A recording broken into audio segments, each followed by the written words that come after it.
ಆ ಕಾನ್ವೆಂಟ್ಗೆ ಕರ್ಕೊಂಡು ಹೋಗಿ ಅಲ್ಲಿ ಮತ್ತೆ ಪುನಃ ಇಷ್ಟುದ್ದ ಇರುತ್ತೆ UKG LKG ಮಗು, ಅದನ್ನೂ ಸಹಿತ ಕರ್ಕೊಂಡು ಹೋಗ್ತಾರೆ. ನಾನು ಕಳೆದ ಸಾರಿ ಇದ್ರ ಬಗ್ಗೆ ಭಾಷಣ ಮಾಡಿದಾಗ ಹೇಳಿದ್ರು, ಮುಖ್ಯಮಂತ್ರಿಗಳು ಸ್ಪಂದಿಸಿ 2,500 ಕೋಟಿ ಕೊಟ್ಟರು. ಈ ಸಾರಿನೂ ಕೊಟ್ಟಿದ್ದಾರೆ. ನಮ್ಮ ವಿದ್ಯಾಮಂತ್ರಿಗಳು ಕೆಲಸ ಮಾಡಿದ್ದಾರೆ. ಅದಕ್ಕೆ ಏನಾದರೂ ಮಾಡಿ ಕಾಯಕಲ್ಪ ಕಲ್ಪಿಸ್ಬೇಕು ಅಂತ ಮಾಡಿದ್ದಾರೆ. ಇವತ್ತು ಆ ಬಡವರು ಯಾರು ಮೈಕ್ರೋ ಸಾಲ ಮಾಡಿರೋ ಮಹಿಳೆಯರು ಅಂತೇಳಿ ಹೇಳ್ತಾ ಇದ್ರಲ್ಲ, ಯಾಕೆ ಮೈಕ್ರೋ ಸಾಲ ಮಾಡಿದ್ರು ಗೊತ್ತಾ? ಮಹಿಳೆಯರು ಅವ್ರ ಮಕ್ಕಳಿಗೆ ತಿಂಗಳಾಯ್ತು ಅಂದ್ರೆ ವ್ಯಾನ್ ಇನ್ಚಾರ್ಜು, ಕಾನ್ವೆಂಟ್ಗೆ ಫೀಸು, ಇದನ್ನ ಕಟ್ಟಕ್ಕೋಸ್ಕರ ಮಾಡ್ತಾ ಇದ್ರು ಹೆಂಗಸರುಗಳು ಸಾಲನ, ಮೈಕ್ರೋ ಸಾಲನ. ಅದನ್ನು ತಪ್ಪಿಸ್ಬೇಕು.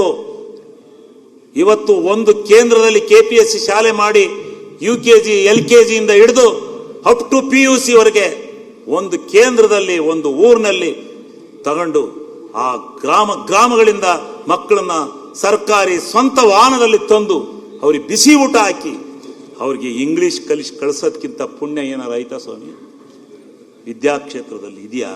ಅಧ್ಯಕ್ಷರೇ, ಇನ್ ಬಾಕಿ ಬಗ್ಗೆ ಆಮೇಲೆ ಅಧ್ಯಕ್ಷರೇ ಒಂದೇ ನಿಮಿಷ ಅಧ್ಯಕ್ಷರೇ, ಆ KPS ಶಾಲೆದೊಳಗ ಟೀಚರ್ಸ್ ಯಾರು ಅಧ್ಯಕ್ಷರೇ?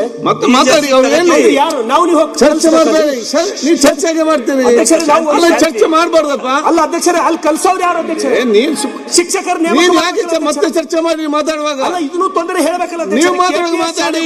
KPS ಶಾಲೆಗಳು ಕೂಡಲೇ ಸರ್ ನೀವು ಮಾತಾಡಿ. ಸಚಿವರಿಗೆ ಧನ್ಯವಾದ ಹೇಳಿ. ನೋಡಿ, ಅನಗತ್ಯವಾಗಿ ಮಾತಾಡಬೇಡಿ. ಅಲ್ಲ ಅಧ್ಯಕ್ಷರೇ, ಇದು ತೊಂದರೆ ಹೇಳಬೇಕಲ್ಲ. ಐ ಆಮ್ ಟೆಲಿಂಗ್ ಯು, ನಾನು ಹೇಳ್ದು ಕೇಳಿ. ನೀವು ಫಸ್ಟ್ ಟೈಮ್ MLA, ನಾನು ಹೇಳ್ದು ಕೇಳಿಯಪ್ಪ. ನಾ ಸೆಕೆಂಡ್ ಟೈಮ್ MLA ಅಧ್ಯಕ್ಷ. ಸೆಕೆಂಡ್ ಟೈಮ್ ನಾನು ಹೇಳ್ಬೇಕಂತಲ್ಲ ನಿಮ್ಗೆ. ಒಂದ್ ಸೆಕೆಂಡ್ ನಿಮ್ಗೆ ಯಾಕೆ ಚಲೋ ಆಗಿದೆ? KPS ಶಾಲೆಗಳು ಮಾಡ್ಲತ್ತೀರಿ ಕರೆಕ್ಟ್ ಅದ.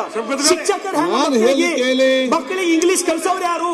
ಆಯ್ತು, ಒಂದ್ ಸೆಕೆಂಡ್. ಮಕ್ಕಳು ಇಂಗ್ಲಿಷ್ ಕಲ್ಸೋರು ಯಾರು ಹೇಳ್ಬೇಕಲ್ಲ ಸರ್ಕಾರ ನಮ್ಗ. ನಾನು ಹೇಳ್ತೇನೆ, ಒಂದ್ ಸೆಕೆಂಡ್ ಕೂತ್ಕೊಳ್ಳಿ. ಐ ಆಮ್ ಟೆಲಿಂಗ್, ಕೂತ್ಕೊಳ್ಳಿ. ನಾನೆಲ್ಲ ಸದಸ್ಯರು ಹೇಳೋದಿಷ್ಟೇ, ಇದು ಬಜೆಟ್ನಲ್ಲಿ ಆ ಸದಸ್ಯರು ಮಾತಾಡ್ತಾರೆ. ಆ ಸದಸ್ಯರು ಮಾತಾಡುವಾಗ ಇಲ್ಲಿ ಕೂತ್ಕೊಂಡು ಚರ್ಚೆ ಮಾಡಿದ ವಿಚಾರ ಇಲ್ಲ. ನಾನು ನಿಮಗೆ ಈ ವಿಚಾರದಲ್ಲಿ ಏನು ಹೇಳಬೇಕು, ನಾನು ನಿಮಗೆ ಮಾತಾಡಲಿಕ್ಕೆ ಅವಕಾಶ ಕೊಟ್ಟಾಗ ಇದನ್ನೆಲ್ಲ ನೀವು ಹೇಳಿ.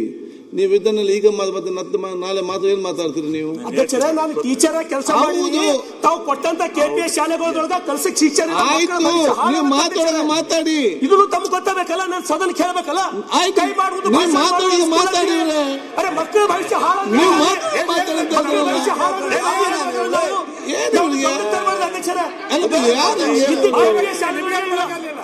ನೀವು ಮಾತಾಡಿ. ಮತ್ತೆ ಏನ್ ಮಾತಾಡ್ಬೇಕಾದ್ರೆ ಮಾತಾಡಪ್ಪ. ನೀವೆಲ್ಲ ಈಗ ಮತ್ತೆ ನೀವೇನು ಮಾತಾಡ್ತೀರಿ? ಅಲ್ಲ ಈಗ ಮಾತಾಡಿದ್ರೆ ಏನ್ ದೊಡ್ಡ ಸನ್ಮಾನ್ಯ ಅಧ್ಯಕ್ಷರೇ,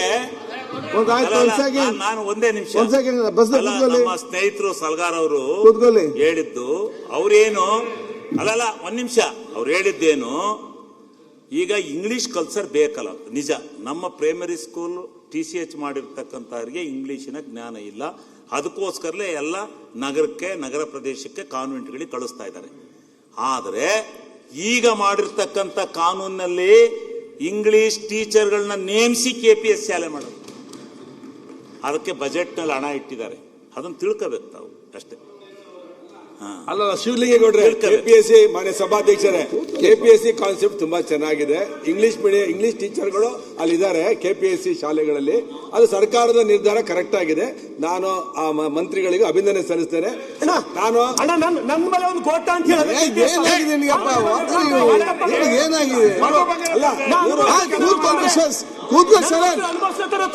ಕೂತ್ಕೊಳ್ಳಿ. ಈಗ ನೀವು ಏನ್ ಮಾತಾಡ್ತೀರಿ? ನೀವು ಶಾಲೆ ಬಗ್ಗೆ ಮಾತಾಡ್ತೀರಿ. ಶಾಲೆ ಮಕ್ಕಳಷ್ಟು ಶಿಸ್ತು ನಿಮ್ಗೆ ಇಲ್ಲ. ಶಾಲೆ ಬಗ್ಗೆ ಮಾತಾಡ್ತೀರಿ ನೀವು.